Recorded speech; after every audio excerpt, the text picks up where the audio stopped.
Bonsoir à tous et merci d'être avec nous dans ce nouveau journal. Voici tout de suite le sommaire. La production des tomates menacée par une maladie inconnue.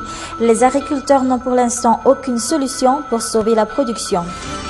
Grave incendie à l'hôtel Vanilla de Nosy-Be. 18 bungalows ont été réduits en cendres ce week-end suite à un court-circuit. La perte financière se chiffre à des centaines de millions d'arrières. Le Programme alimentaire mondial, au chevet des enfants du sud de Madagascar, cet organisme prend en charge le repas de tous les enfants dans 3 régions du sud à travers les cantines scolaires. À l'étranger, toujours le mystère, plus de 48 heures après la disparition du Boeing 777 de la compagnie Malaysia Airlines. Aucune piste sérieuse peut expliquer sa disparition dans la nuit du vendredi à samedi alors qu'il effectuait la liaison entre Kuala Lumpur et Pékin. Des bateaux et avions de reconnaissance cherchent des traces d'éventuels débris en mer. Et enfin, la pression monte. À moins d'une semaine du référendum en Crimée, les habitants auront le choix entre conserver leur passeport ukrainien ou se procurer un passeport russe.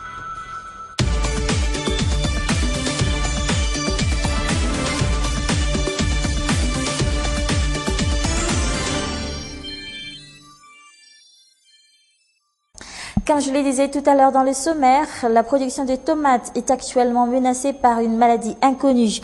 Moins d'1 an après son apparition, les agriculteurs sont toujours impuissants face à cette maladie. Ils n'ont pour l'instant aucune solution pour sauver la production de tomates.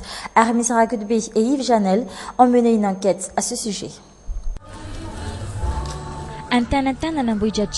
Un petit village célèbre pour sa production de tomates.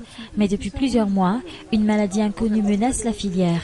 Les feuilles deviennent très sèches pendant plusieurs semaines et la maladie semble attaquer le noyau de la tomate.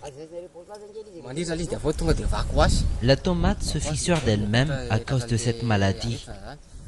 Cette maladie ne serait pas due aux semences selon les agriculteurs, car ici, beaucoup utilisent des semences de qualité. Aujourd'hui, ils sont impuissants face à la propagation de cette maladie, car jusqu'ici, il n'existe aucun traitement efficace pour protéger la production de tomates. Nous pensons que c'est à cause du climat, mais cela pourrait être aussi à cause de l'engrais. Or, c'est le même que nous utilisons habituellement. Nous avons même demandé l'avis des techniciens, mais personne n'est en mesure d'expliquer l'origine de cette maladie. Il s'agirait d'une toute nouvelle maladie, ce qui rend difficile son traitement. Pendant la période de pluie, cette maladie attaque surtout les tomates de type Kadao japonais. Le rendement ne cesse de baisser. Le rendement connaît une baisse. Nous ne pouvons obtenir que 2 caisses de tomates sur ce champ. Le rendement diminue de moitié. Ici à Tanatan, plusieurs champs de tomates ne sont plus utilisés pour la production de tomates, justement à cause de cette maladie, dont l'origine reste pour l'instant mystérieuse. Sans transition, Nyasna Jemanzat, le nouveau PDS de la capitale, est entré officiellement en fonction ce jour. Il succède ainsi à Olga Rassaman, la vice-PDS en fonction depuis la démission d'Edgar Asafnjava. Parmi les priorités de Nyasna Jemanzat, l'enlèvement des ordures, la réhabilitation des routes, la gestion des marchés communaux ou encore la sécurité seront également ses priorités. Mais il devra d'abord s'attaquer aux ordures, dont le ramassage pose problème depuis quelques mois. Et pour ce faire, il aurait besoin d'une 50aine de camions. L'Union européenne au chevet des élèves et des enseignants frames de la Grande Île. L'aide financière se chiffre à près de 45 millions d'arrières. L'objectif est d'augmenter le taux de scolarisation et en même temps améliorer la qualité de l'enseignement dispensé aux élèves malgaches. Parmi les régions bénéficiaires de cette aide de l'Union européenne, la région d'Iurumbe. Souramianso.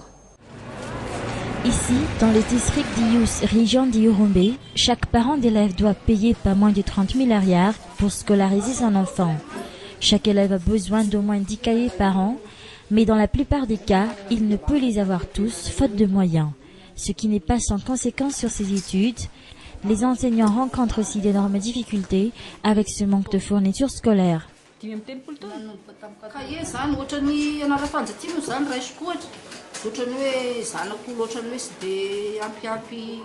Presque tous ces enfants sont issus de familles nécessiteuses.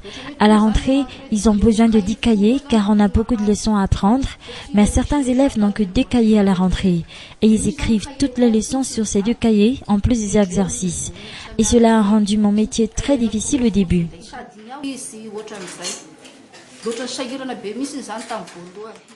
Durant les 2 précédentes années scolaires, l'Union européenne, à travers l'UNICEF, vient en aide à ces enfants en leur offrant des fournitures scolaires.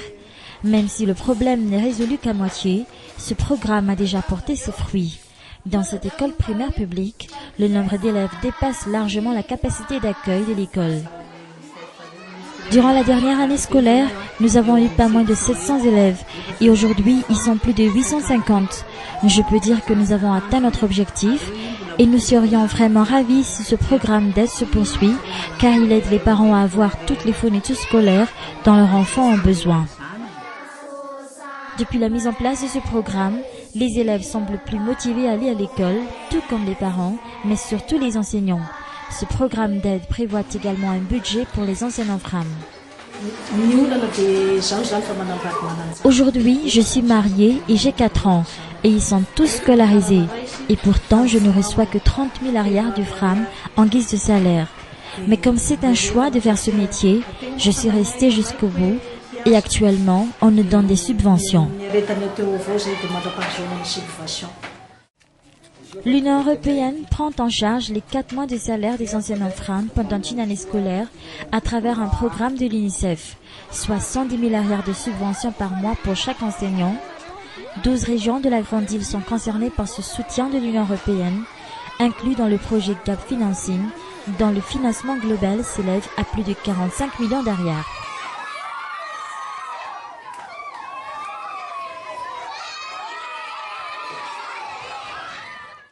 Restons toujours dans le sud pour ce prochain reportage. 3 écoles primaires publiques du Grand Sud de la Grande Île bénéficient d'une aide alimentaire de la part du Programme alimentaire mondial, le PAM, à travers les cantines scolaires. Chaque enfant aura droit à un repas d'une valeur de 17 centimes de dollars par jour. Sora Melso. Pélamine est en classe de 9e. Issue d'une famille nécessiteuse, elle mange du manioc en guise de déjeuner. Rares sont les moments où elle mange du riz, aliment de base des Malgaches. C'est aussi le cas de la plupart des enfants du Grand Sud de la Grande Île. Ils sont constamment exposés à la famine, raison du fort taux de déscolarisation dans cette partie de l'île. Les familles des environs sont tous en difficulté. Certains foyers n'ont rien à manger du matin jusqu'au soir et les élèves ne font que dormir en classe, ils ne peuvent rien faire. Pour répondre à cette urgence, le Programme alimentaire mondial, le PAM, a décidé de poursuivre le financement des cantines scolaires dans 3 régions du Sud.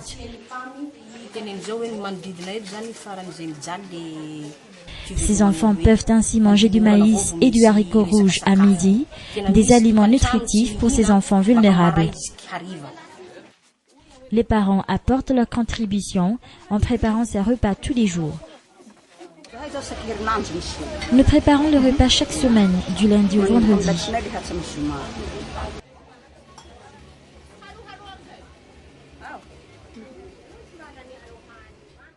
Chaque repas coûte 17 centimes de dollars au PAM.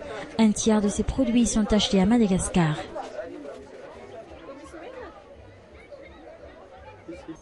Un hôtel de Nusibe a été victime d'un grave incendie ce week-end. 18 bungalows auraient été réduits en cendres suite à un court-circuit. Apparemment, une surtension au niveau du réseau électrique serait à l'origine de l'incendie. Aucune perte humaine n'a été recensée, mais l'hôtel Vanillard devra faire face à un préjudice moral et financier énorme, avoisinant les centaines de millions d'arrières. Joint par téléphone aujourd'hui, écoutons les explications de la responsable de la communication de cet hôtel 3 étoiles de Nusibe. C'est qu'il y a eu une entraide exceptionnelle, que les hôteliers à côté sont venus porter renfort, que tout le personnel est venu aider et qu'on déplore aucun en tout cas blessé, si ce n'est qu'un employé qui s'est coupé au bras avec un morceau de verre et qu'on a dû recoudre. Mais c'est la seule personne qui a eu quelque chose. Tous les touristes, sauf une famille, ont récupéré toutes leurs affaires. Fin de cette édition, merci à vous de l'avoir suivi jusqu'à la fin. Je vous donne rendez-vous demain soir à la même heure. Au revoir.